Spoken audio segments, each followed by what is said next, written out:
আপনারা দেখছেন নিউজরুম সংলাপ, সঙ্গে আছি আমি ফখরুল ইসলাম। গত ২৪ ঘন্টায় দেশ ও দেশের বাইরে ঘটে যাওয়া খবরের শিরোনামে আজ উঠে এসেছে স্বাস্থ্যবিধির বালাই ছাড়াই পূর্ণরূপে ফিরেছে দেশের জনজীবন। দেশব্যাপী সংক্রমণ ও মৃত্যু আরও ঊর্ধ্বমুখী পথে। করোনার উপসর্গ নিয়েও মারা যাচ্ছেন অনেকে। দেশে করোনা আক্রান্ত ঠেকল প্রায় ৫০,০০০। মোট মৃত্যু বেড়ে ৬৭২ জন। বিশ্বজুড়ে করোনা আক্রান্ত সংখ্যা প্রায় ৬৩ লাখ, মৃত্যু ছাড়িয়েছে ৩,৭৪,০০০। দেশ বিদেশের খবরের তালিকা উঠে আসা শিরোনামগুলো জানিয়ে দিলাম। এবার আমরা দর্শক দেখে আসতে চাই আজ প্রকাশিত যে পত্রিকাগুলো রয়েছে সেই পত্রিকাগুলোর শিরোনাম। আজ প্রকাশিত পত্রিকাগুলো আমরা প্রথমেই বাংলাদেশ প্রতিদিন আমাদের সামনে এসেছে। বাংলাদেশ প্রতিদিন আজকে প্রধান শিরোনাম করেছে মূল চ্যালেঞ্জ বিনিয়োগ, কর্মসংস্থান, প্রবৃদ্ধি কমার শঙ্কা, কৃষি শিল্পসহ আর্থিক খাত পুনরুদ্ধারে কার্যকর উদ্যোগের তাগিদ। এবং তার আরও বেশ কয়েকটি শিরোনাম করেছে স্বাস্থ্যবিধি কেউ মানছে কেউ মানছে না, এটি ছিল আরও একটি শিরোনাম তাদের। এবং বাজেট অধিবেশন সীমিত আকারে, রোস্টার ভিত্তিতে যাবেন এমপিরা, সংবাদ সংগ্রহ করতে হবে টিভি থেকে। সংকট থেকে উত্তরণ কিভাবে, বিশেষজ্ঞরা মতামত দিয়েছেন। এই ছিল বাংলাদেশ প্রতিদিনের আজকের প্রধান শিরোনাম। এরপর আমরা দৈনিক কালের কণ্ঠ আসতে চাই। কালের কণ্ঠ আজকে শিরোনাম করেছে বিনিয়োগ ও কর্মসংস্থান বাড়ানোই বড় চ্যালেঞ্জ এবং অর্থ পাচার ঠেকানোর চাপ বাড়ছে, জোরালো হচ্ছে কালো টাকা বিনিয়োগে আনার দাবি, ব্যাংকিং খাত শক্তিশালী করার সুপারিশ বিশ্লেষকদের। এই ছিল প্রধান শিরোনাম। এবং আরও যে শিরোনামগুলো রয়েছে, জাহাজের চেয়ে বেশি ভাড়া বাসে, দূরপাল্লায় দ্বিগুণ ভাড়া, রাজধানীতেও গণপরিবহনে নেওয়া হচ্ছে বেশি ভাড়া। এরপর আরও বেশ কয়েকটি শিরোনাম হচ্ছে প্রথম দিনে সব জেলায় মানা হয়নি স্বাস্থ্যবিধি। এ ছিল কালের কণ্ঠে শিরোনাম। এরপর আমরা দেখতে চাই দ্য ডেইলি সানের শিরোনাম। ডেইলি সান আজ শিরোনাম করেছে allow unresolved money in housing sector to boost GDP, human trafficking, PM's directives go unheeded. এই ছিল দ্য ডেইলি সানের শিরোনাম। প্রিয় দর্শক, আমরা আজ প্রকাশিত যে পত্রিকাগুলো রয়েছে সেই পত্রিকাগুলোর শিরোনাম দেখে আসলাম। আমাদের সঙ্গে অতিথিরাও যুক্ত হয়েছেন আজকের এই আলোচনায়। আমাদের সঙ্গে আরও খবর এবং নানান বিশ্লেষণ নিয়ে যে অতিথিরা যুক্ত হয়েছেন তাদের মধ্যে জনাব জুলহাস আলম বুরু, চিফ অ্যাসোসিয়েট প্রেস এপি, এবং আমাদের সঙ্গে যুক্ত হয়েছেন আবুল খায়ের ক্রাইম রিপোর্টার্স অ্যাসোসিয়েশনের সভাপতি, এবং আমাদের সঙ্গে যুক্ত হয়েছেন কানাডা থেকে সওগাত আলী সাগর, সিনিয়র সাংবাদিক এবং সম্পাদক নতুন দেশ কানাডা, এবং আমাদের সঙ্গে আরও যুক্ত হয়েছেন তৌফিক মারুফ, সভাপতি বাংলাদেশ হেলথ রিপোর্টার্স ফোরাম। আপনাদের চারজনকেই স্বাগত জানাচ্ছি। প্রিয় দর্শক, আমরা আলোচনায় ফিরে যেতে চাই। আজকে আপনারা জানেন যে করোনার কারণে আসলে বিশ্বব্যাপী খুব ভয়াবহ একটি পরিস্থিতি, সেই ধারাবাহিকতায় বাংলাদেশেও আসলে একটি ঊর্ধ্বমুখী পথে রয়েছে বাংলাদেশ। তার মধ্যে গতকাল থেকে খুলে দেওয়া হয়েছে, আমরা দেখলাম যে রাজধানীতে পুরনো চেহারায় ফিরে গেছে রাজধানী। বলা হয়েছিল যে সীমিত পরিসরে সবকিছু খুলেছে, সাধারণ মানুষ কেউ মানছে কেউ মানছে না, স্বাস্থ্যবিধি আইন রয়েছে, কোনো কিছু আসলে কোনোভাবেই ঠেকানো যাচ্ছে না। একদিকে সংক্রমণ ঊর্ধ্বমুখী গতিতে বাড়ছে। জনাব জুলহাস আলম, আপনাকে দিয়ে যদি আলোচনা শুরু করতে চাই, জীবন জীবিকার কথা চিন্তা করে খুলে দেওয়া হয়েছে, যেখানে কিন্তু সংক্রমণের এই সময়টাতে আসলে একটি ঊর্ধ্বমুখী পথে আমরা লক্ষ্য করছি বাংলাদেশ। আমরা কি ভুল সময় খুলে দিয়েছি কিনা, আপনার পর্যালোচনা কি বলবেন? ধন্যবাদ। এটা আসলে খুবই একটা ক্রিটিক্যাল সিচুয়েশন আমরা আছি। আপনি জানেন যে আমাদের মতো দেশে এর আগেও আমরা এগুলো বলেছি, বারবার বলছি যে আমাদের অর্থনীতির যে অবস্থা, আমাদের মানুষের জনসাধারণের যে স্তর বিন্যাস, তাদের যে ইনকাম লেভেল ইত্যাদি কথা চিন্তা করে আসলে আমরা অত্যন্ত একটা সংকটময় সিচুয়েশনে আছি। গত প্রায় সেই মার্চ থেকে শুরু করে আজকে মার্চ, এপ্রিল, মে এবং নতুন মাস শুরু হয়ে গেল। তো এই অবস্থায় আসলে আমরা যে ধরনের চাপের মধ্যে পড়তে যাচ্ছি বা অলরেডি পড়েছি, সেই বিবেচনায় শুধু বাংলাদেশ নয়, এই অঞ্চলের সমস্ত দেশে কিন্তু একই প্রবণতা। আপনি দেখবেন যে ভারতেও কিন্তু একইভাবে ওপেন করে দেওয়া হচ্ছে এবং তারাও সেখানে গণপরিবহন অলরেডি তারা চালু করেছে। বেশ কদিন আগে তারা ডোমেস্টিক ফ্লাইট চালু করেছে। আমাদের এখানে ডোমেস্টিক ফ্লাইট চালু হয়েছে। আগামী জুনের 15 তারিখ পর্যন্ত ইন্টারন্যাশনাল ফ্লাইট বন্ধ আছে। তো সবকিছু মিলে আমাদের যে জীবন জীবিকার সংকট, জীবনের সংকট তো আছে, পাশাপাশি জীবিকার যে সংকট এটা কিন্তু অত্যন্ত প্রকট হয়ে যাওয়ার একটা বিষয় আছে। কারণ এর আগেও বলেছি, যেটি বলছিলাম বারবার বলছি যে মধ্যবিত্ত এবং নিম্ন মধ্যবিত্ত কিন্তু খুবই করুণ অবস্থা, এবং যারা শ্রমিক শ্রেণীর মানুষ, যারা ইনফর্মাল সেক্টরে কাজ করে বা ইনফর্মাল সেক্টর থেকে আপনি দেখেন ঢাকা শহরে এই যে যারা ফুটপাতকে কেন্দ্র করে যারা জীবন নির্বাহ করে, তাদের পরিবারের কিন্তু ভয়ঙ্কর অবস্থা। গ্রামীণ পর্যায়ে কিন্তু অর্থনীতি কিছুটা সচল থাকলেও সেটি কিন্তু স্থবির হয়ে যাচ্ছে নানাভাবে, নানা সংকট তৈরি হচ্ছে। এবং আপনি বিভিন্ন ইন্ডিকেশন আমরা দেখি, ইন্ডেক্স দেখি, সেখানে কিন্তু আমরা দেখেছি যে আমাদের নতুন চাকরি হচ্ছে না। এবং এর মধ্যে একটি সমীক্ষা আমরা দেখেছিলাম যে 87% চাকরির আবেদন করার বা বিজ্ঞাপন দেওয়া কমে গেছে। 87% চাকরির হচ্ছে না, মানে যেটা গত বছরের তুলনায়। শ্রীলঙ্কা এবং বাংলাদেশ মিলে এশিয়ান ডেভেলপমেন্ট ব্যাংক একটি সমীক্ষা করেছিল। পাশাপাশি আজকে একটি সমীক্ষা আমরা জানতে পেরেছি, ব্র্যাক, উন্নয়ন সমন্বয় এবং ডেটা সেন্স, তারা বলেছে যে 74% পারিবারিক আয় মানুষের কমে গেছে। তার মানে হচ্ছে যে দেখেন, আমার জানা মতে আমি পরিচিত অনেক মানুষকে আমি দেখছি যে ঢাকা শহর ছেড়ে দিতে, তারা বাসা ছেড়ে দিচ্ছে, তাদের ছোটখাটো বিজনেস ছিল সেটা ছেড়ে গ্রামে চলে যাচ্ছে, কারণ তাদের কিন্তু উপায় নেই।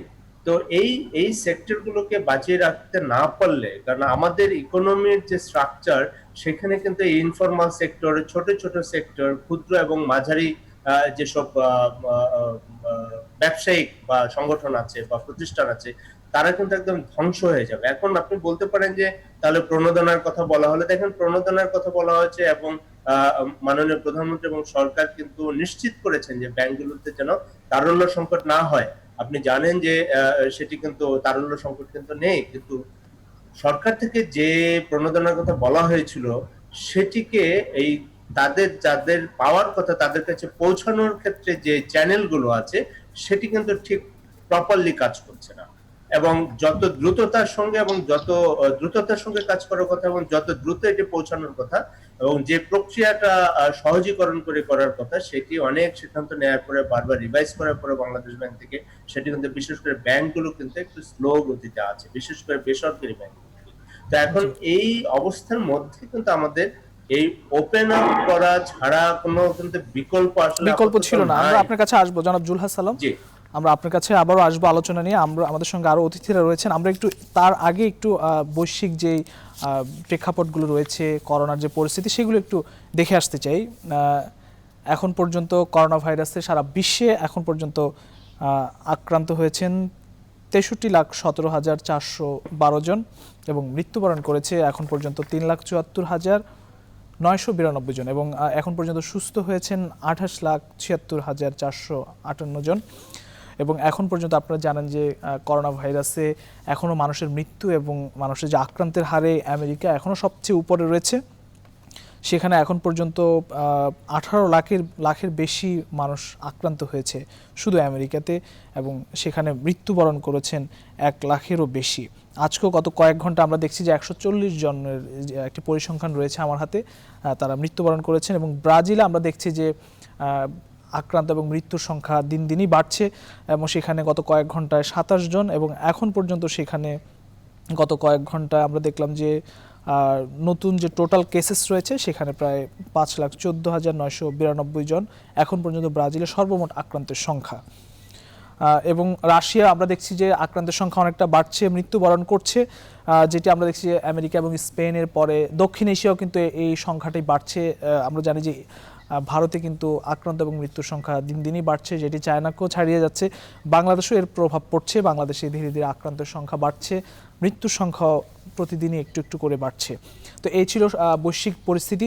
আমরা জনাব শওকত আলী সাগর আপনার কাছে আসতে চাই। আপনি যেহেতু কানাডাতে রয়েছেন, আপনি কানাডা নিশ্চয়ই বাংলাদেশের আপনি সব খবরাখবর আপনি নিশ্চয়ই রাখেন, এবং বৈশ্বিক বাস্তবতা আসলে আপনার কাছে আপনার পর্যালোচনা জানতে চাই যে বাংলাদেশে এই সময় এসে অর্থনীতির কথা বিবেচনা করে খুলে দেওয়া হয়েছে, অঘোষিত যে লকডাউনের কথা বলা হচ্ছে বা ছুটির কথা বলা হচ্ছে, এটি আসলে কতটা যুক্তিযুক্ত, বা এই সময়টা বিশেষজ্ঞরা যেটি বাংলাদেশে বলছেন যে আরও 2 সপ্তাহ বা 3 সপ্তাহ যেন ছুটি বা লকডাউনটি রাখা উচিত ছিল। আপনি কি বলবেন জনাব শওকত আলী সাগর? প্রথমে বলি, লকডাউন বিষয়টি কিন্তু কোনো ট্রিটমেন্ট নয়, এটি কিন্তু কোনো চিকিৎসা নয়। এটি করা হয়েছে, বিভিন্ন দেশ লকডাউনে গিয়েছে বিস্তারটাকে রোধ করার জন্য, তারা আসলে সময় নেওয়ার জন্য। আমি যেহেতু কানাডায় থাকি, কানাডার কথা জি। যদি বলি, জি। কানাডা সরকার স্পষ্টভাবে বলে দিয়েছিল একটু শুরুর দিকে যে আমরা তোমাদেরকে ঘরে থাকতে বলছি, তার কারণ হচ্ছে আমাদের কিছুটা সময় দরকার। সেই সময়টা দরকার হচ্ছে আমার হাসপাতালগুলোকে তৈরি করতে হবে, জি। আমার চিকিৎসা ব্যবস্থাটাকে তৈরি করতে হবে। এমন একটা অবস্থার জন্য আমরা প্রস্তুত ছিলাম না। জি। যেহেতু আমরা প্রস্তুত ছিলাম না, একই সঙ্গে এত রোগীর চাপ হাসপাতালের উপর পড়বে, চিকিৎসা ব্যবস্থার উপর পড়বে, সেটার জন্য আমরা প্রস্তুত ছিলাম না। আমাদেরকে প্রস্তুত হতে হবে এবং প্রস্তুতির পাশাপাশি বিস্তারটাকে ঠেকিয়ে রাখতে হবে। তো বিস্তারটাকে ঠেকিয়ে রাখার জন্য আসলে লকডাউন, বিভিন্ন দেশে যে লকডাউনটা হয়েছে সেটি হয়েছে স্প্রেডিংটাকে কন্ট্রোল রাখার জন্য, যাতে বিস্তারটা কমে থাকে এবং এই সময়ে হাসপাতালগুলোকে প্রস্তুত করার করার জন্য। এখন বাংলাদেশ খুলে দেওয়া হচ্ছে, এটা তো খুলে দেওয়ারই কথা, কারণ আজীবনের জন্য তো এটাকে বন্ধ রাখা যাবে না। দেখার বিষয় হচ্ছে খুলে দেওয়ার আগে সেই প্রস্তুতিটা বাংলাদেশ শেষ করতে পেরেছে কিনা কিংবা নিতে পেরেছে কিনা। কানাডা এখন মনে করছে, কানাডাও কিন্তু একবারে খুলছে না, একটু একটু করে খুলছে। তারা প্রথম কিছু সেক্টর, তারপর কিছু সেক্টর, এইভাবে এইভাবে খুলে খুলে যাচ্ছে। আগামী 5 তারিখ আরো ঘোষণা হবে, আস্তে আস্তে যাচ্ছে। এখনো কিন্তু আমরা খুবই অল্প সংখ্যক আমরা ওপেন আপ করেছি, যদিও আমাদের সামগ্রিক অবস্থাটি ভালো অন্যান্য যে কোনো দেশের তুলনায়। এই পর্যায়ে এসে কানাডা কিন্তু ঘোষণা করতে পেরেছে যে আমার হাসপাতালে পর্যাপ্ত সিট খালি আছে, আমার আইসিইউ পর্যাপ্ত খালি আছে, আমার ডাক্তাররা এখন ফ্রি আছে। সো যে কোনো ধরনের একটা চাপ আসলে কানাডা সেই চাপটা সামলাতে পারবে, এমন একটা জায়গায় যখন এসেছে, তখন তারা এটি খুলে দেওয়ার দিকে গিয়েছে। বাংলাদেশের ক্ষেত্রেও আমি ঠিক জানি না, আপনারা ভালো জানবেন, বাংলাদেশ ঠিক সেইভাবে ভেবেছিল কিনা সেটা আমরা আসলে পত্রপত্রিকা পড়ে জানতে পারি না, কিন্তু বেসিক থিওরিটা হচ্ছে খুলে দেওয়ার। আমরা ডব্লিউএইচও এর কথা বলি কিংবা যারা খুলেছে প্রত্যেকেই কিন্তু এই প্রস্তুতিটা নিয়ে তারপরে খুলেছে এবং খোলার একটা সুনির্দিষ্ট গাইডলাইন তারা করে নিয়েছে জি। যে জি। প্রথম কি খুলবে, কতদিন পর কোনটা খুলবে, কোন পর্যায়ে খুলবে। কিন্তু মূল জায়গাটা হচ্ছে হাসপাতালকে প্রস্তুত রাখা, চিকিৎসা ব্যবস্থাটাকে প্রস্তুত রাখা। কারণ এটি সত্য যে যতক্ষণ পর্যন্ত না এটার একটি ভ্যাকসিন হবে কিংবা ওষুধ হবে, এটি কিন্তু আমাদের মাঝ থেকে সরে যাবে না, এটা বিশেষজ্ঞরা বলছেন, আমরাও বুঝি। কিন্তু সেটিকে মোকাবেলা করার মতো স্বাস্থ্য ব্যবস্থাটাকে আগে তৈরি করে নিয়েই খোলার দিকে যাওয়া, সেটি হচ্ছে বুদ্ধিমানের কাজ। জি, ধন্যবাদ জনাব শওকত আলী সাগর। প্রস্তুতি, আপনি বলছেন যে প্রস্তুতির বিবেচনা আসলে লকডাউন রাখা বা খুলে দেওয়া একটি বিষয় কাজ করে, সেখানে বাংলাদেশ খুলে দিয়েছে। জনাব আবুল খায়ের, আপনার কাছে আসতে চাই, এই বিষয়টি নিয়েই প্রশ্ন করতে চাই, প্রস্তুতি আসলে কতটা নিতে পেরেছি আমরা? গতকাল দেখলাম যে সর্বোচ্চ আক্রান্ত 2500-র বেশি আক্রান্ত, 40 জন মৃত্যুবরণ করেছেন, আজকে কিছুটা কমেছে, আবার আগামী দিন হয়তো বাড়বে, বা এই এমন একটি পরিস্থিতির মধ্য দিয়ে আমরা যাচ্ছি এবং অনেকে, কেউ স্বাস্থ্যবিধি মানছেন, কেউ মানছেন না। এই পরিস্থিতিতে আসলে প্রস্তুতি কতটা নিতে পেরেছে আপনার কি মনে হয়, যদি বলেন?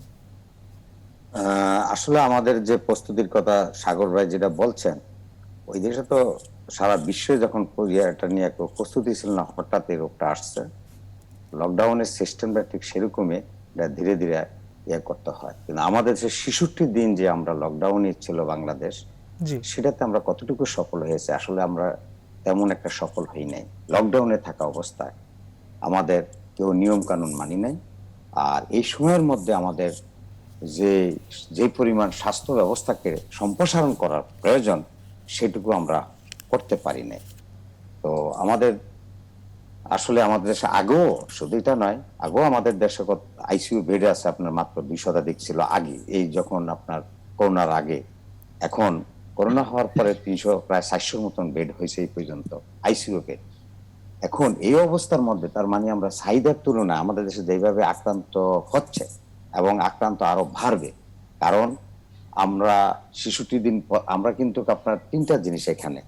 একটা হলো ঈদের আগে আপনার যখন আমরা গার্মেন্টস ছুটি ইয়া করলো, গার্মেন্টস লোকেরা আপনার বাড়িতে গেল, আবার বন্ধ করলো, আবার আসলো, তারা তাদের মাধ্যমে এটা সংক্রামিত হলো। এরপরে আবার শপিং মল খুলে দেওয়া হলো। এই শপিং মল খুলে দেওয়ার সেখানেও কেউ কোনো স্বাস্থ্যবিধি মানে নাই।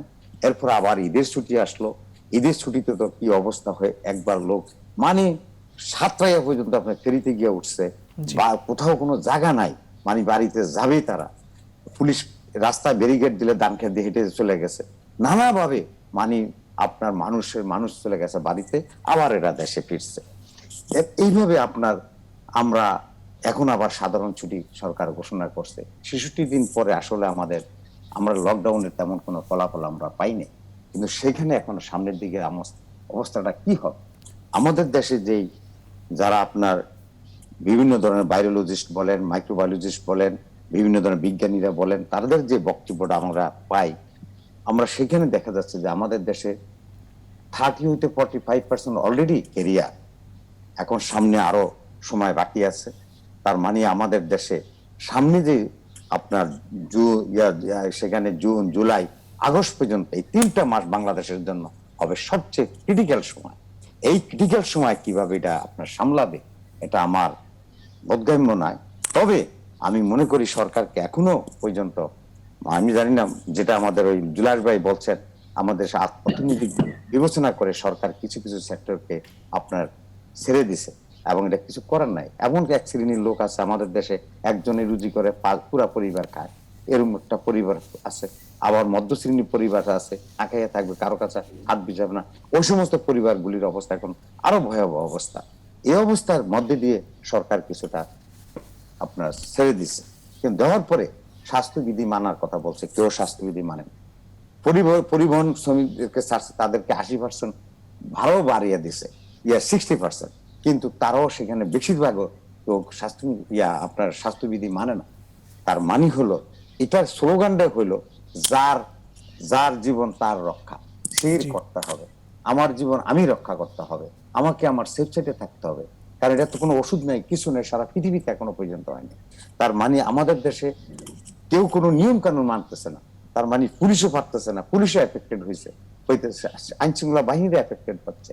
আর আরেকটা কথা, আমাদের দেশে সরকার যে আপনার প্রণোদনা দিচ্ছে এবং সেখানে গার্মেন্টস মালিকরা আবার আন্দোলনও লাগিয়ে দিচ্ছে। দেখেন রাস্তাঘাটে আবার আন্দোলন, সরকার প্রেশার দিচ্ছে আমাদেরকে আরো বাড়িয়ে দাও, কিন্তু একটা সেক্টর তো এখানে না, এরকম শত শত সেক্টর আছে বাংলাদেশে। তার মানে আমরা আসলে আমাদের ভিতরে সবগুলি সেক্টর একটু সমন্বয়ের বড় ধরনের ঘাটতি আছে। যেমন চিকিৎসা বিজ্ঞানও আছে, এখানে বৈজ্ঞানিক ভিত্তিতে আপনার যে ব্যবস্থাটা উচিত, সীমিত সম্পদ যদি সুষ্ঠুভাবে বন্টন করা হয় সেটাকে কন্ট্রোল করা যায়। সেটা কিভাবে? স্বাস্থ্য, এখন এটা একটা স্বাস্থ্যের একটা গাইডলাইন লাগবে, সেখানে বৈজ্ঞানিক ব্যবস্থা যারা এটা জানে। যেমন আজকে যেটা হলো, বিলম্ব হলো, আমি ধন্যবাদ জানাই, পুরা বাংলাদেশটাকে 3টা জোনে ভাগ করছে, একটা রেড জোন, একটা ইয়েলো জোন, একটা সবুজ। এখন রেড জোনটা হবে কি, যেখানে আপনার সংক্রমণ বেশি হবে সেখানে এটা লকডাউন করে দিবে এবং সেখানে কড়াকড়ি আরোপ করবে, পরীক্ষা নিরীক্ষা সহ আরো ব্যবস্থা। ইয়েলোটা একটু কম, সেখানেও সে ধরনের ব্যবস্থা নেবে। সবুজটা এটা তো তেমন একটা না, সেটাকেও সেখানে নিয়ন্ত্রণের স্বাস্থ্যবিধি মেনে চলার জন্য বলবে।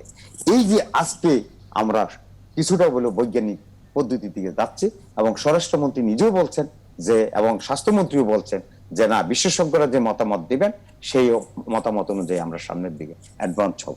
তাইলে এই বিষয়টা যদি শুরু থেকে আমরা এই পথেই অবলম্বন করতাম, কিন্তু আমরা তো বিদেশের মতন না।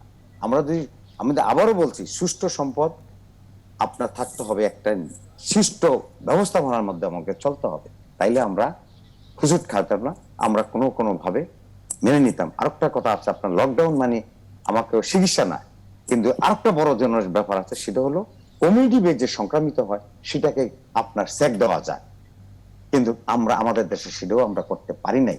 আমরা সারা বাংলাদেশ এখন কেরিয়ারে আপনার সবাই এখন কার উপসর্গ ছাড়াও আপনার দেখা যাচ্ছে সেও তার রক্ত পরীক্ষা করে পজিটিভ আসে, অনেকে আবার মৃত্যুবরণও করছে, তার পজিটিভও আসছে। আর এই অবস্থায় আমরা এখন সামনের দিকে আমাদের যেটা আপনার আগামী 2 সপ্তাহ অথবা 3 সপ্তাহ পর্যন্ত দেখা যাবে পরিস্থিতিটা কি। তবে এই পরিস্থিতিটা হবে খুব ভয়াবহ, যেটা বিশেষজ্ঞরা বলছেন। কারণ আমাদের জন্য এখনো আমরা সেই স্বাস্থ্যবিধি এবং সরকারকে হয়তো এটুকু আমরা যেটা পাইছি বিভিন্ন সোর্সের মাধ্যমে, যেহেতু আমি ক্রাইম রিপোর্টার, আমার বিভিন্ন ইয়ার সাথে একটু নেটওয়ার্কের যোগাযোগ আছে, সেটা সরকার হয়তো 10 দিন পর্যন্ত দেখবেন। 10 দিন পরে দেখা যাচ্ছে যে না, আক্রান্তের সংখ্যা ব্যাপক হারে আছে, সরকার তখন হার্ড লাইনে যাবে। আমরা আসবো শব্দটা আমরা আসবো আপনার কাছে। জনাব আবুল খায়ের, আমরা তৌফিক মারুফ যুক্ত আছেন আমাদের সঙ্গে।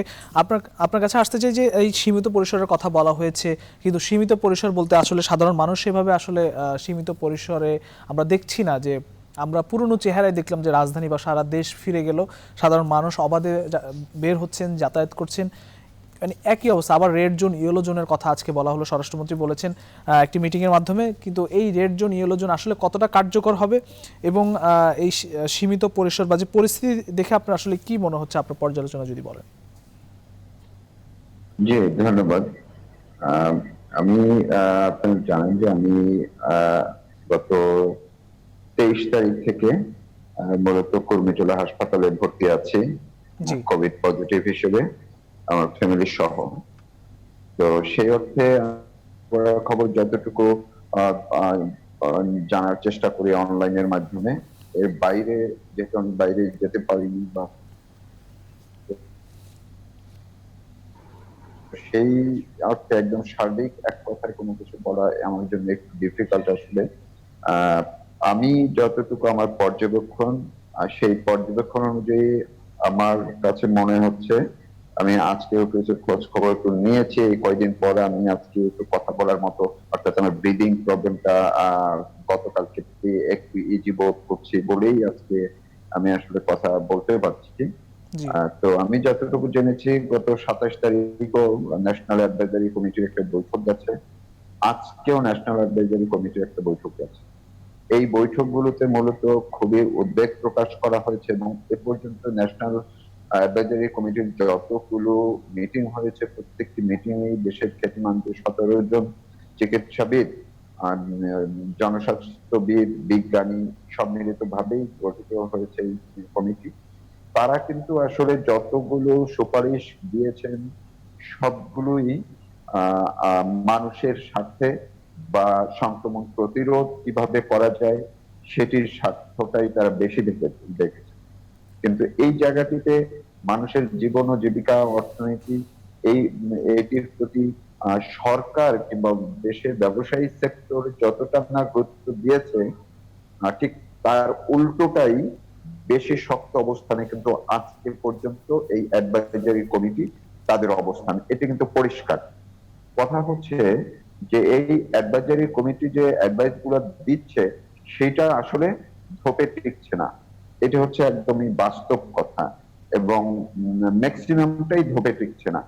তারা যতটুকু মানুষের জীবন জীবিকার জন্য, অর্থনীতির শক্তিকে, চালিকা শক্তিকে সচল করার জন্য যতটুকু প্রয়োজন, যে সীমিত আকারে শব্দটির কথা বলা হয়, সেইভাবে তারা যতটুকু সম্ভব সচল করার একটা পরামর্শ রেখেছেন, কিন্তু সেটি আসলে সীমিত থাকছে না। অর্থাৎ কোনো কথাই সীমিত আকারে থাকছে না। সীমিত শব্দটি বাংলাদেশের ক্ষেত্রে এক ধরনের ট্রলে পরিণত হয়েছে। তো এইটি হচ্ছে খুবই দুঃখজনক। যেখানে আমরা দেখতে পাই এর আগে যতদিন পর্যন্ত লকডাউন সিচুয়েশন ছিল, মানুষ কোনোভাবেই সেগুলো মানেনি। মানুষকে আমরা কথায় কথায় দোষ দিচ্ছি, দোষটি আসলে সাধারণ মানুষেরও না, দোষটি গার্মেন্টস কর্মীদের আমরা দোষ দিচ্ছি, তারা আন্দোলন করছে তাদেরও না, দোষ দিচ্ছি যারা ঢাকা, বরিশাল কিংবা দক্ষিণাঞ্চলীয় বা উত্তরাঞ্চলীয় মানুষ যে যাতায়াত করে তাদেরকে ডেকে আনা হচ্ছে পরিস্থিতির খাতিরে, ফলে তারা ভিড় করছেন, ছুটছেন, যাতায়াত করছেন, আর তাদের সঙ্গে সাধারণ অন্যান্য মানুষও আসলে সংক্রমিত হচ্ছেন। সর্বশেষ গতকালকে থেকে যেভাবে ওপেন করে দেওয়া হয়েছে, এটি আসলে আমি যতদূর জেনেছি এই যে অ্যাডভাইজারি কমিটির কাছে প্রত্যাশিত ছিল না। তাদেরও প্রত্যাশা ছিল আরো অন্তত পক্ষে কিছুটা দিন অপেক্ষা করা, তারপরে এই সচল করা সবকিছু। কিন্তু সরকার, আমি মনে করি ব্যবসায়ীদের চাপে হোক, বাস্তবতার কথা আমরা বলি, সেই বাস্তবতার নিরিখে হোক, বাধ্যই হয়েছে অনেকটা এই ওপেন করে দিতে। খায়ের ভাইয়ের কথায় আমি শেষ কথাটিতে একটু খুবই জোর দিতে চাই। আমার কাছেও ওরকমটা আমার ধারণা বা কিছু একটু তথ্যগত কিছু হয়তো সূত্র আছে যে সরকার হয়তো কিছুদিন দেখবে পরিস্থিতি আসলে কি হয়।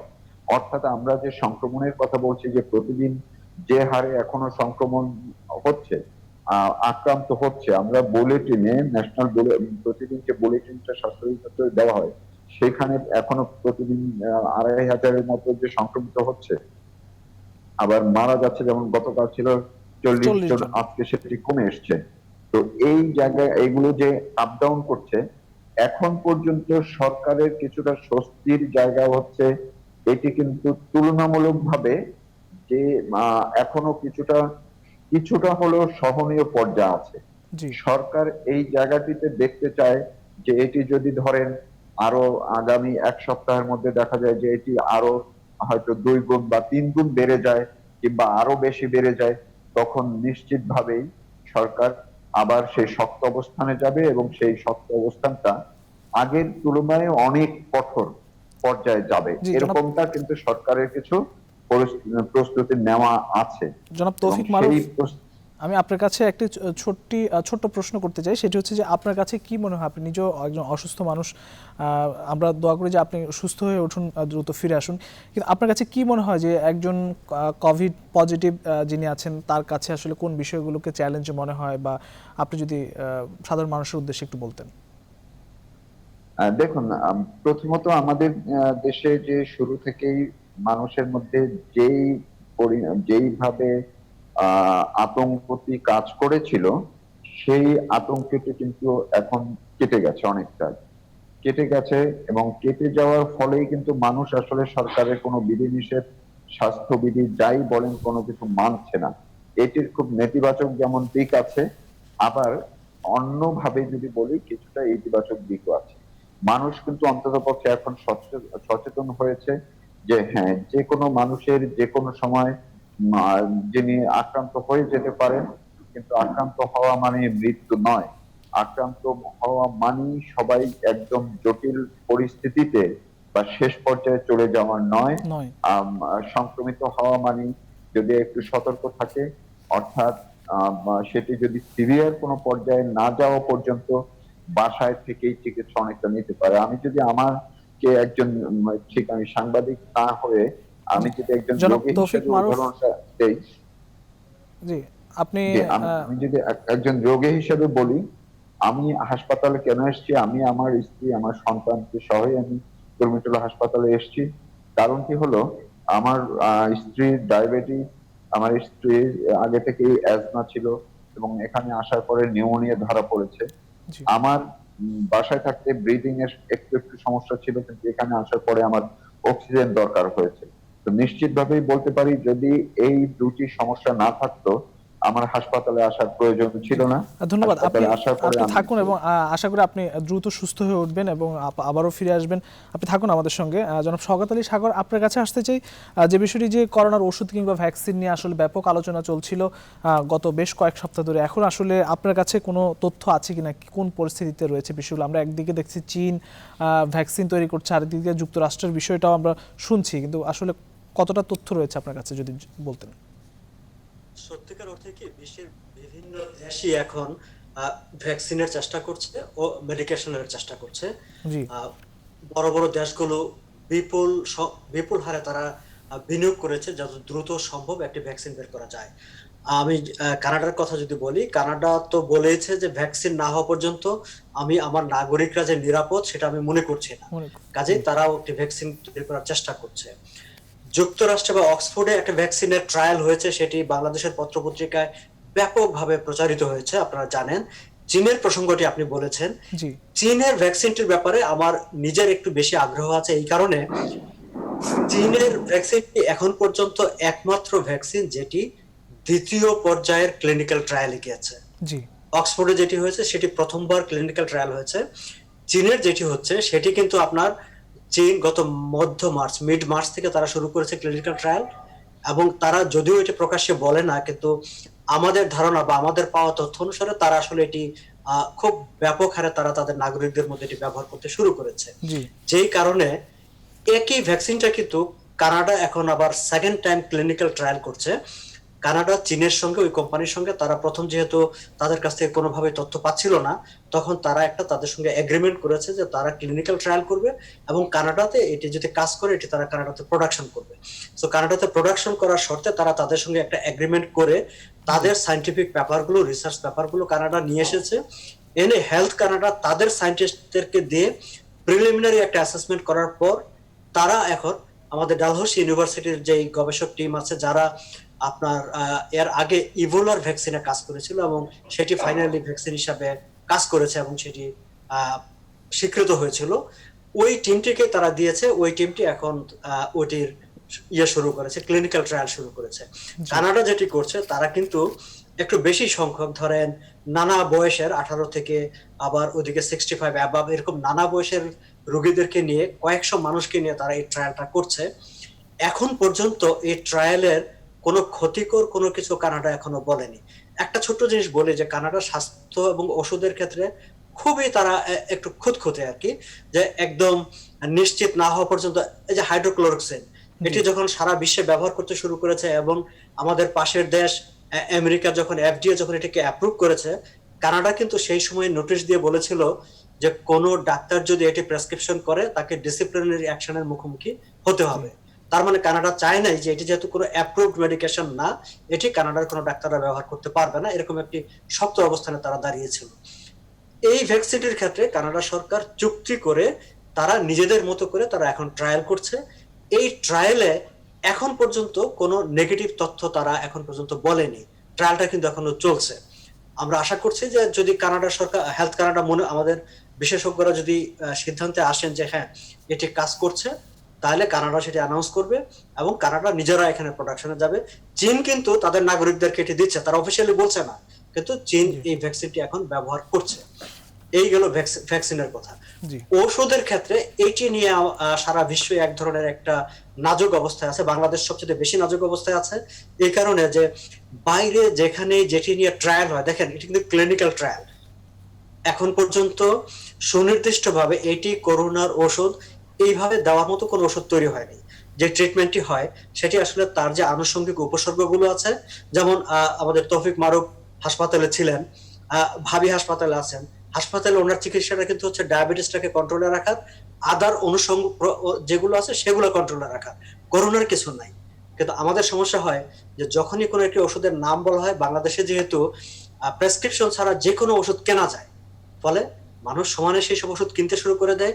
আমাদের ডাক্তার বন্ধুরাও যেটি পত্রিকায় পড়ে সেটিকে ওনারা প্রেসক্রিপশন দেন এবং ইউটিউবে টেলিভিশনে বলতে শুরু করেন, সেটি একটি জটিলতা তৈরি হয়। কিন্তু অন্যান্য দেশে কিন্তু আপনার এটি সম্ভব না। কিন্তু এই একটা জায়গায় একটা এখনো চিকিৎসার জায়গায় ডাক্তারদের একটা নিয়ন্ত্রণের মধ্যে আছে, যেহেতু যে কোনো ওষুধ, কারণ একটা কথা উঠেছিল যে অননুমোদিত ওষুধ ব্যবহার করলে কি হবে, আমার মানুষ মারা যেতে পারে, আমি সেই রিস্কটা নিব কিনা, সেই জিনিসটি কিন্তু কাজ করে। তো আমরা এখন পর্যন্ত আশা করছি যে চীনের যে ভ্যাকসিনটি সেটি হয়তো, আমরা জানি না, কানাডার আরেকটি ভ্যাকসিন সেটিও তারা ক্লিনিক্যাল ট্রায়ালে যাবে আগামী, সবচেয়ে এগিয়ে আছে চীনের যে ভ্যাকসিন সেটি, জি এটি এখন পর্যন্ত সবচেয়ে সামনের সারিতে আছে। জি ধন্যবাদ জনাব শওকত আলী সাগর, আপনি থাকুন আমাদের সঙ্গে।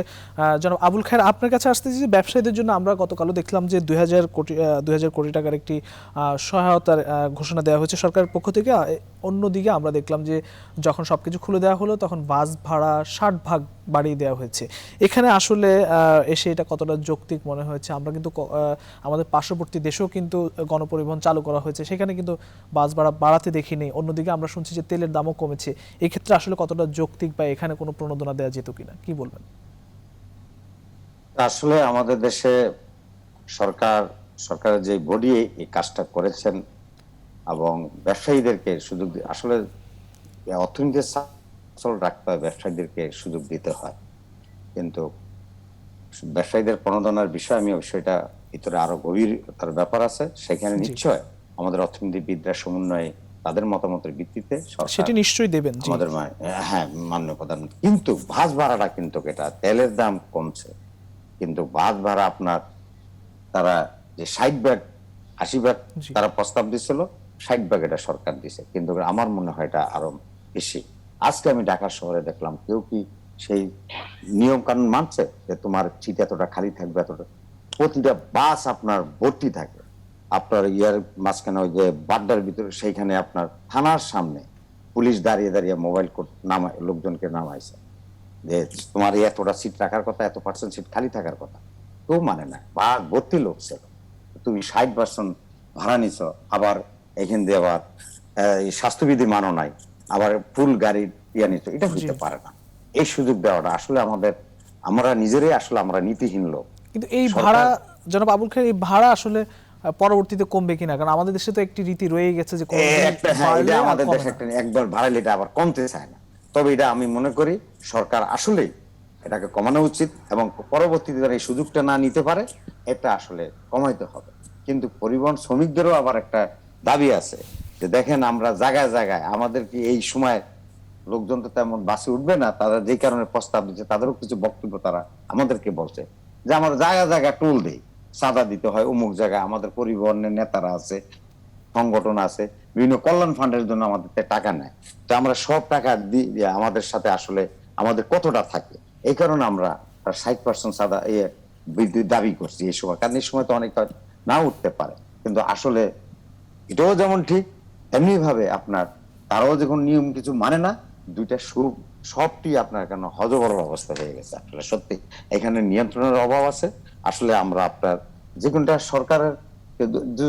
সরকারের বিভিন্ন সেক্টর আছে যারা এটা নিয়ন্ত্রণ করবে, সেইখানে বড় ধরনের কিন্তু এই যে ঘাটতি আছে। পরিবহন সেক্টরের নেতারা আসলে এই বাস ভাড়া বাড়ানোর কথা বলেছে, কিন্তু পরিবহন সেক্টরে যে চাঁদার বিষয়গুলো রয়েছে সেই চাঁদাগুলো কিন্তু বন্ধ হয়নি। দেখেন শ্রমিকদের জন্য যদি প্রণোদনা দেয়, শ্রমিকদের প্রণোদনা সরকারকে দেওয়া হলো না। সরকার শ্রমিকদের কল্যাণ ফান্ডের নামে যে টাকাটা নেয়, এখনো 400 কোটি টাকা আছে আমার জানা মতে শ্রমিক কল্যাণ ফান্ডে। এটা কতটা সেখান থেকে পায় শ্রমিকরা? একটা পয়সা শ্রমিকদেরকে এখনো পর্যন্ত দেয় না। যারা শ্রমিকদের কাছ থেকে যে সমস্ত নেতারা টাকা নিছে, এখন তো প্রণোদনা দেয় না, এদেরকে দেখাও যায় না, লম্বা লম্বা কথা বলে। এখনো তো সড়কে গেলে আসলে আমরা দেখি বিভিন্ন রুটে চাঁদা উঠছে। হ্যাঁ, চাঁদা উঠছে, চাঁদা নিচ্ছে, এবং চাঁদা তো একদম না, কয়েকটা 4-5টা আপনার ভাউচার আছে এই চাঁদা নেওয়ার পর, 4 রকমের কাগজ আছে, 4 রকমের চাঁদা দিতে হয় শ্রমিকদের।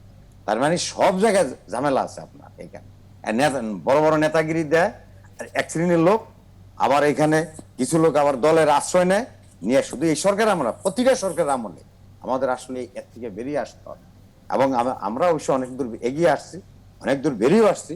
বর্তমান প্রধানমন্ত্রীর শক্ত নেতৃত্বের কারণে আমরা অনেক দূর এগিয়েও আসছি। তবে এখানে আরো কঠোর হস্তে এগুলি দমন করা উচিত। এই দুর্বৃত্তহীন লোকদেরকে যদি আপনার সঠিকভাবে আপনার নিয়ন্ত্রণ করা না যায়, এটা সরকারের একার পক্ষে সম্ভব হবে না। কারণ সরকার দেখেন যে পরিমাণ ত্রাণ সামগ্রী দিচ্ছে, সেইখানে মাঠ পর্যায়ে গিয়ে দেখেন কি অবস্থা দাঁড়াচ্ছে। 76 জন জনপ্রতিনিধিকে আপনার বরখাস্ত হচ্ছে। কেন বরখাস্ত করতে হবে? জনগণের ভোটে নির্বাচিত প্রতিনিধিকে তোমরা ত্রাণ মারতে যাবা কেন? তোমরা ত্রাণ আরো বরং ঘরে ঘরে পৌঁছে দিবা। তোমাদের কাজ হলো এটা।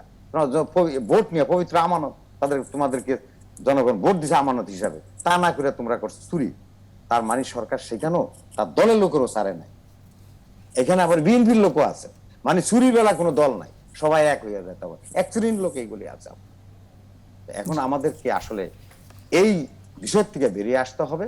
আসবে, হ্যাঁ, আমাদের দেশে এখন টেকনোলজি অনেক দূরে এগিয়ে গেছে। আমাদের তরুণ সমাজরা যখন চোখ কান খোলা রাখতেছেন এবং শিক্ষিত সমাজ আস্তে আস্তে রাজনীতিতে আসতেছে, অবশ্যই এর থেকে বেরিয়ে আসবে। জনাব আবুল খায়ের, দেখেন, জি বলেন। জি আপনি জাস্ট 20 সেকেন্ডে শেষ করুন। হ্যাঁ, না, আমার বলা আপনার শেষ পর্যায়ে, কারণ আমাদের তৌহিদ মারুফ যেটা বলছেন যে আসলে আমাদের স্বাস্থ্য ব্যবস্থা আসে, স্বাস্থ্য ব্যবস্থা কি হয়েছে আপনার প্রথম কি আমাদেরকে ডাক্তারদের চাচ্ছে কি তারা নিরাপত্তা চাইছিল, সেই নিরাপত্তার নামে সেখানে কি দাঁড়াইছে আপনার?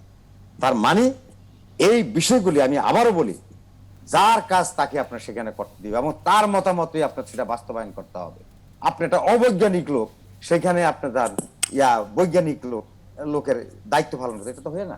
আপনি তার মতামতে কাজ লাগাবেন। জি, ধন্যবাদ। রাইট সিদ্ধান্ত, রাইট বাস্তবায়ন, রাইট লোকের রাইট সিদ্ধান্ত সঠিকভাবে বাস্তবায়ন, এটা যদি আপনি না মানেন এই মন্ত্রণালয়ে, তাহলে কোন সেক্টরে ডেভেলপমেন্ট হবে না, খোঁড়াইয়া হাঁটতে হবে সারাদিন। জি, থাকুন আপনি জনাব আবুল খায়ের। আমরা জনাব জুলহাস আলম আপনার কাছে আসতে চাই এই বিষয়ে যে এখন আসলে আমরা মানবিক পুলিশ দেখেছি করোনা বা দুর্যোগকালীন সময়ে, এবং আমরা অনেক ক্ষেত্রে অনেককে আমরা দেখেছি, অনেক জনপ্রতিনিধি এগিয়ে এসেছেন, অনেক মানবিকতার পরিচয় আমরা দেখেছি অনেক জনপ্রতিনিধিরা, আবার অনেককে দেখেছি অমানবিকতার পরিচয় দিতে, ত্রাণ আত্মসাতের ঘটনা আছে, অনেক ধরনের ঘটনাগুলো রয়েছে।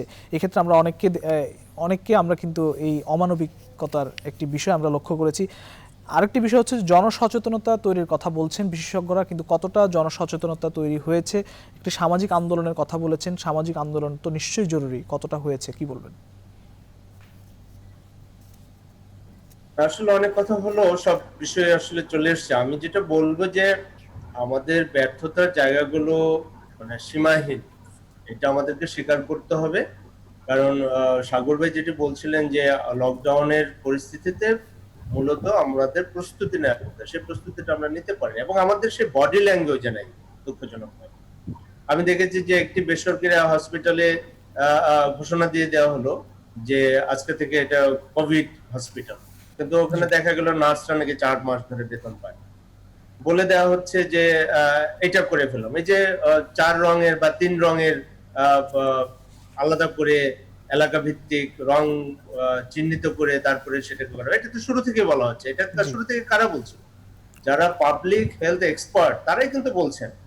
এটা কিন্তু আমি বিজ্ঞানী না, আরেকজন অর্থনীতিবিদ কিন্তু বিজ্ঞানী না, যারা এগুলো নিয়ে কাজ করেন তারাই বলছিলেন যে নারায়ণগঞ্জ, ঢাকা শহর, গাজীপুর এই 3টি জায়গায় এগুলোতে শিল্পাঞ্চল মিক্সড একটা ক্যারেক্টার আছে, বাণিজ্য, আবাসিক সব মিলে, এবং এখানে গার্মেন্টস এর একটা কারখানাগুলোর ঘনত্ব অনেক বেশি।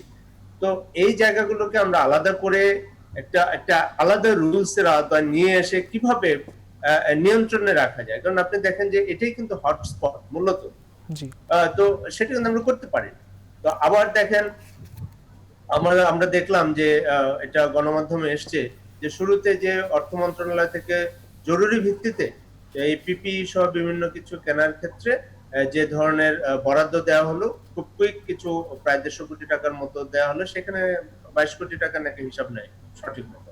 আবার সেই হিসাব জমা দেওয়া হলো, সেটিকে বলা হলো যে তাহলে এটা কি তদন্ত প্রতিবেদন দেওয়া হয়েছে সংশ্লিষ্ট মন্ত্রণালয়, সেখানে যিনি দায়িত্বপ্রাপ্ত তিনি বললেন যে আমি সময় পাইনি দেখার জন্য, 12 দিন পরে সময় পাইনি। তাই যে এই বিষয়গুলো মাথায় রেখে আসলে আমাদের এখন নেগেটিভ কথা বলতে চাই না, কিন্তু বাস্তবতাটা হলো যে এই বাস্তবতাটা মাথায় রেখে আমাদের এখন পজিটিভলি যেতে হবে। কারণ 10 দিন পরে আমরা পরীক্ষামূলক ভাবে দেখছি, 10 দিন পরে খারাপ হলে আবার বন্ধ করে দেবো। আমাদের তো এটা দরকার নেই। আমরা এরকম একদম ভাগ্যের উপর ছেড়ে দিয়ে খেলছি কেন? এটা তো বৈজ্ঞানিক বিষয়। এই ভাইরাসের যে গতি প্রকৃতি যেভাবে ছড়ায় সেটা তো আমরা জানি। তো এটা নিয়ে তো মানে ছেলে খেলাটা করা আমাদের উচিত না। আমাদের অত্যন্ত, কারণ আমরা প্রত্যেককেই এখন জি, অসংখ্য ধন্যবাদ জনাব জুলহাস আলম। আমাদের সময় একদম শেষ দিকে, আমাদের বাস্তবতা।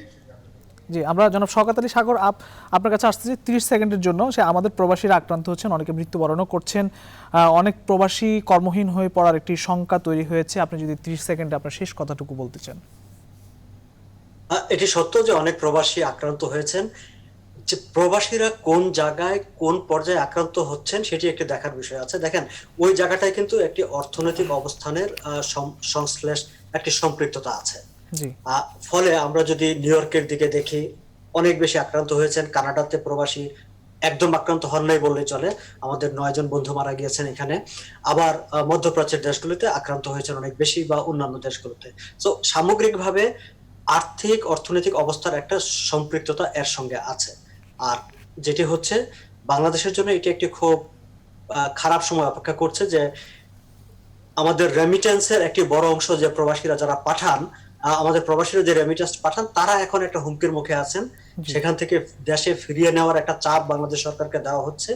বাংলাদেশ থেকে টাকা পাঠিয়ে কোথাও কোথাও প্রবাসীদের খাবারের ব্যবস্থা শেষ। জনাব শওকত আলী সাগর, আমরা একটু যেতে চাই তৌফিক মারুফ, আপনার শেষ কথা জানতে চাই একদম 20 সেকেন্ডে যদি আপনি শেষ করেন। জি না, আমি ওই কথাগুলোই বলবো যে আন্দোলনের সরকারের উচিত যে ন্যাশনাল কমিটি তারা যে সুপারিশগুলো করে সেই সুপারিশগুলোর উপরে গুরুত্ব দেওয়া। আর সাগর ভাই যে কথাগুলো বললেন, বা আপনি সাগর ভাইকে যে প্রশ্নগুলো করেছিলেন, বিশেষ করে ওষুধ বা ভ্যাকসিনের জায়গায়, এই জায়গাটিতে আমার একটু অভিজ্ঞতা, নিজে যেহেতু একজন রোগী হিসেবে যে ট্রিটমেন্ট গুলো আমি ভোগ করেছি, সেই জায়গা থেকে একটু বলতে চাই যে বাংলাদেশেও আসলে এক্সপেরিমেন্ট চলছে, নানান ভাবে এক্সপেরিমেন্ট চলছে। অসংখ্য ধন্যবাদ। আমরা একটু জনাব আবুল খায়ের আপনাকে দিয়ে শেষ করতে চাই। একদিকে অর্থনীতি, একদিকে জীবন, এবং একদিকে করোনা মোকাবেলা করে দুটোকে সমন্বয় করে চলতে হচ্ছে আমাদেরকে। আপনার শেষ কথা জানতে চাই একদম 20 সেকেন্ডে যদি শেষ করেন। আমরা বাঁচলে না অর্থনীতির প্রশ্নে আসবে, সবকিছুর প্রশ্নে আসবে। আমি যখন বাঁচবো না তখন আমার আর কি থাকতে পারে? এই দেশে আসলে মানুষ, যেখানে আপনার বাপ এবং মার লাশ পড়ে থাকে রাস্তায়, আমি যাই কাঁচা বাজার করতে। জি, আমরা বুঝতে পেরেছি। অসংখ্য ধন্যবাদ জনাব আবুল খায়ের এবং জুলহাস আলম, তৌফিক মারুফ এবং কানাডা থেকে আমাদের সঙ্গে যুক্ত হয়েছেন শওকত আলী সাগর। আপনাদের 4 জনকেই ধন্যবাদ জানাচ্ছি। প্রিয় দর্শক, একদিকে পুরনো জীবনে ফিরেছে জনজীবন, অন্যদিকে করোনা মোকাবিলার চ্যালেঞ্জ। তাই আপনার নিরাপত্তা নিতে হবে আপনাকে, মানতে হবে স্বাস্থ্যবিধি, থাকতে হবে আরও সতর্ক। আজ এ পর্যন্তই। ভালো থাকবেন, সুস্থ থাকবেন। শুভরাত্রি।